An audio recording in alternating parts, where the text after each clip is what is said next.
Bansot at mabagal ba ang paglaki ng inyong pananim na palay? Makikitid at kulay kalawang o rustic brown ang itaas ng mga dahon nito. Delayed din ba ang maturity? O nararanasan mo rin ang mababa at konting ani? May kulang sa iyong pananim. Kailangan ito ng sustansyang may bibigay ng zinc.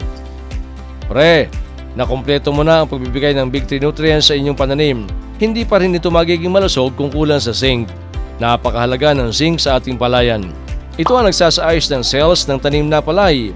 Ibig sabihin, kung mayroong zinc, gumaganda ang cell development at lumalago ng malusog ang palay.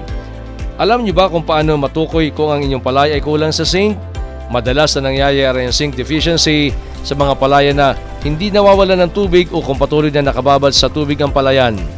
Nawawala din ang natural zinc sa paglipas ng panahon kapag tuloy-tuloy ang pagtatanim sa kaparehong lupa o continuous cropping. Bagamat sinasabi ng mga eksperto na magpakawala ng tubig para makahinga ang lupa at maging available ang zinc, hindi pa rin ito sapat. Kaya't ipinapayo ang pagdaragdag ng zinc sulfate o zinc oxide. Pero pre, ayaw na tayong pahirapan ng Atlas.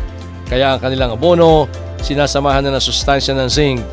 Ang Basal Plus Zinc ay sagot ng Atlas sa malawakang zinc deficiency sa ating bansa. Ang abonong ito ay may zinc na readily available o maaaring makuha agad ng halaman. Sapat din ang zinc content na nasa abono para sa malusog na paglago ng palay at matyak ang masaganang ani.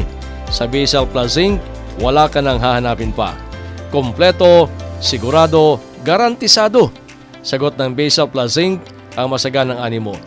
Sama-sama tayo sa maunlad na pagsasaka. Abangan ang kasunod ng videos. Ingat po tayong lahat at manatiling ligtas. Maraming salamat. #AtlasLangMalakas.